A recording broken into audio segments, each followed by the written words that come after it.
Assalamualaikum warahmatullahi wabarakatuh. Selamat pagi anak-anak. Bagaimana kabarnya hari ini? Semoga sehat selalu, menjadi anak-anak yang soleh, soleha, hebat, dan cerdas. Baik anak-anak,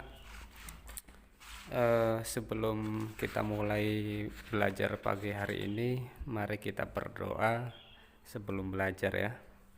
بسم الله الرحمن الرحيم أشهد أن لا إله إلا الله وأشهد أن محمدا رسول الله رضيت بالله ربا وبالإسلام دينا وبمحمد نبيا ورسولا ربي زدني علما وارزقني فهما آمين. Alhamdulillahirabbil alamin.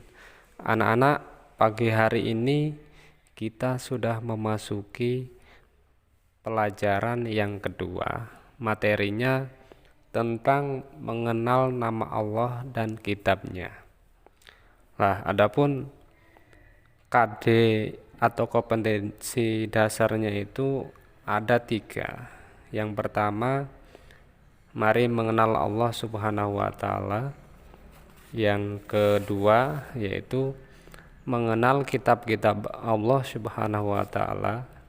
Dan yang ketiga, kitab Allah Subhanahu wa taala membawa ajaran terpuji. Nah, itulah poin-poin atau kompetensi dasarnya. Kita bahas di awal ini. Yang pertama, mari mengenal Allah Subhanahu wa taala. Yang pertama, dengan cara mengenal Allah Subhanahu wa taala itu dengan Asmaul Husna. Nah, bagaimana caranya? Kita sudah terbiasa apabila kita ingin mengenal sesuatu itu, misalnya mengenali orang, hewan, tumbuhan, benda alam lainnya, yang pertama ditanya adalah apa namanya. Jadi namanya apa?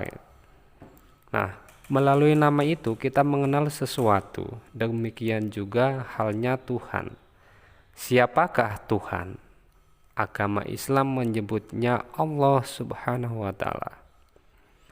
Untuk mengenal lebih jauh siapa Allah Subhanahu wa taala adalah ada pada Al-Asmaul Husna, yaitu nama-nama Allah yang baik.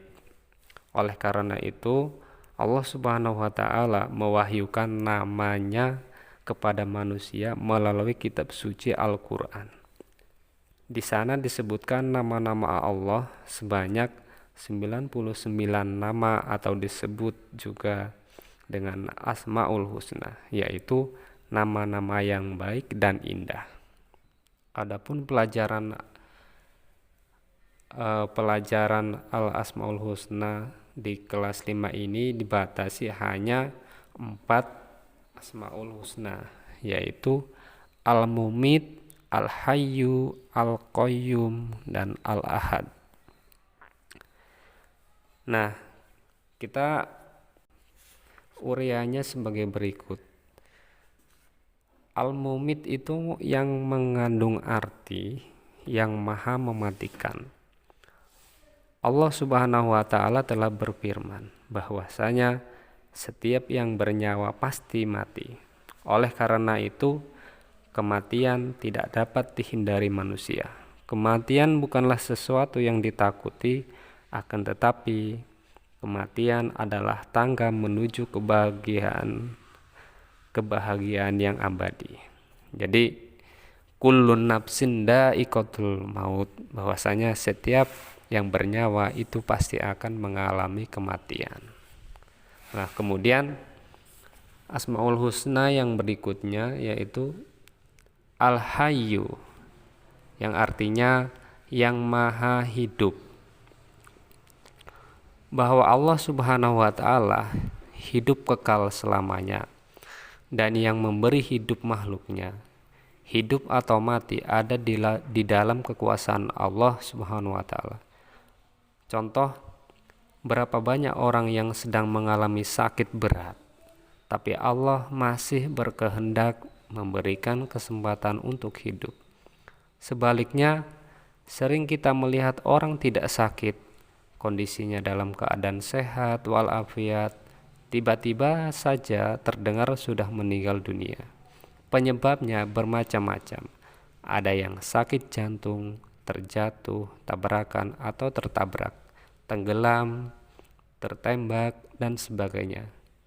Maka dari itu kita patut berdoa kepada Allah Subhanahu wa taala, ya Allah, ya Hayyu, wahai Tuhan yang Maha Hidup, hidupilah kami dalam keselamatan dan kemanfaatan. Kemudian Asmaul Husna yang selanjutnya itu adalah Al-Qayyum, yang artinya maha berdiri atau mandiri. Artinya itu berdiri sendiri untuk selama-lamanya. Allah Subhanahu wa taala memberikan pendidikan kepada manusia supaya hidup tidak selalu bergantung kepada orang lain. Nah, untuk Asmaul Husna yang selanjutnya adalah Al-Ahad, yang Maha Esa. Artinya Allah Subhanahu wa taala itu Esa. Esa itu artinya satu, tidak ada Tuhan selain Allah. Jadi hanya satu Tuhan di dunia, di alam semesta ini. Hanya Allah Subhanahu wa taala. Seperti yang dijelaskan dalam Al-Qur'an surat Al-Ikhlas, Qul huwallahu ahad, yang artinya katakanlah Muhammad, dialah Allah yang Maha Esa. Disebut pula dengan Al-Wahid, artinya yang Maha Tunggal atau Maha Esa, tak ada sekutu baginya. Nah, anak-anak, itulah kita bagaimana cara kita bisa mengenal Allah Subhanahu wa taala melalui Asmaul Husna. Yang kedua, aku ingin terpuji di hadapan Allah Subhanahu wa taala. Nah, apakah kamu ingin terpuji di hadapan Allah Subhanahu wa taala? Anak yang saleh tentu akan menjawab, iya.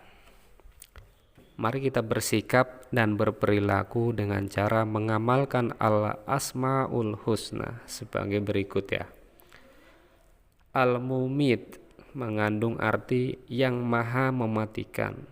Allah Subhanahu wa taala telah berfirman, setiap yang bernyawa pasti mati. Manusia, hewan, dan tumbuhan akan mati. Manusia tidak bisa lari dari kematian. Kematian bukanlah sesuatu yang ditakuti, akan tetapi kematian adalah tangga menuju kebahagiaan abadi. Bila kita ingin bahagia, maka kita ikuti perintah Allah Subhanahu wa taala dan Rasul-Nya. Misalnya rajin sholat, rajin membaca Al-Quran, rajin belajar, serta patuh dan hormat kepada orang tua, guru, dan menjauhi yang dilarang oleh Allah Subhanahu wa taala dan Rasul-Nya. Misalnya mencuri, berkelahi, dan menyakiti orang lain.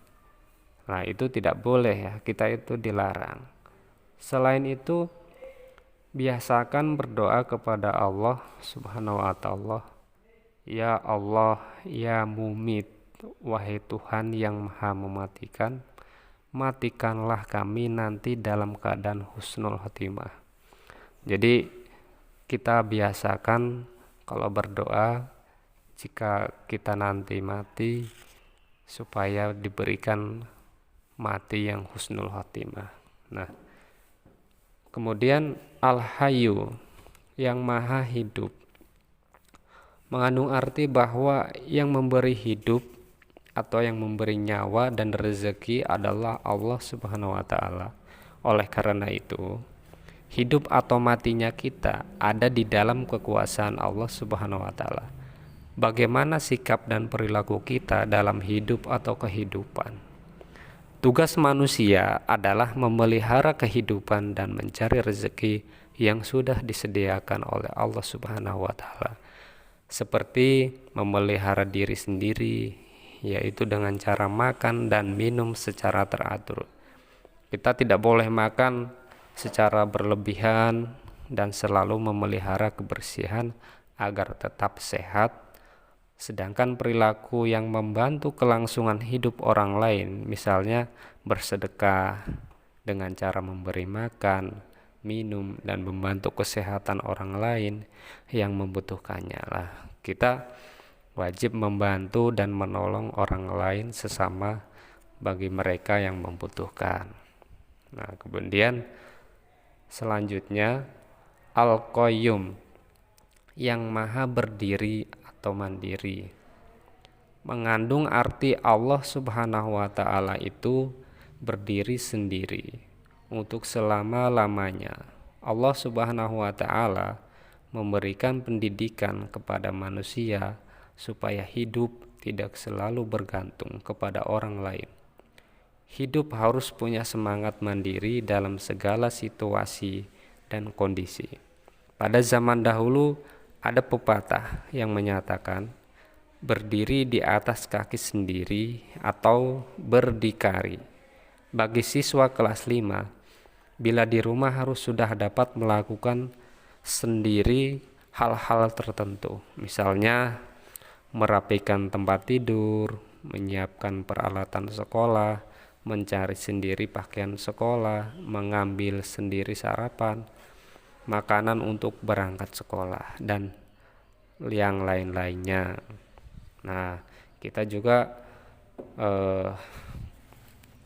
harus sering berdoa kepada Allah Subhanahu wa taala, ya Allah, ya Qayyum, wahai Tuhan yang maha berdiri sendiri, jadikanlah hidup kami tidak selalu bergantung kepada orang lain. Nah, seperti itu anak-anak. Jadi kita harus bisa hidup secara mandiri, tidak bergantung kepada orang lain. Jadi kita harus bisa hidup mandiri dalam keadaan apapun. Nah, selanjutnya Al-Ahad, yang Maha Esa, mengandung arti Allah Subhanahu wa taala itu Esa atau satu, yang Maha Tunggal atau Esa, yang tetap menyendiri dan tak ada sekutu baginya. Allah Subhanahu wa taala mandiri, tidak membutuhkan yang lainnya. Sifat ini memberi pelajaran kepada kita agar selalu mandiri, tidak selalu bergantung kepada orang lain. Misalnya mandi. Nah, kita kalau sudah besar itu ya harus bisa mandi sendiri, masa harus dimandiin orang tua atau ibu terus. Kita juga harus bisa makan sendiri, berpakaian, mengerjakan PR, menyusun dan merapikan buku pelajaran di rumah dan sekolah. Kemudian berdoa sendiri, ya Allah, Engkaulah Tuhan satu-satunya, tiada sekutu bagimu. Engkau tempat meminta, jadikanlah aku dapat hidup mandiri. Baik, itulah anak-anak pelajaran kita hari ini. Sekian dulu tentang mengenal nama Allah dan kitabnya. Di pertemuan selanjutnya kita akan membahas tentang kitab-kitab Allah Subhanahu wa taala, dan kitab Allah Subhanahu wa taala membawa ajaran terpuji. Nah, baiklah, sampai di sini pertemuan hari ini. Semoga apa yang kita dapat hari ini menjadikan ilmu yang bermanfaat bagi bangsa, agama, dan negara tercinta kita ini. Baik, sebelum kita akhiri, marilah kita tutup dengan doa Al-Fatihah. Baiklah anak-anak, kita akhiri dahulu. Sampai jumpa di pertemuan selanjutnya. Wassalamualaikum warahmatullahi wabarakatuh.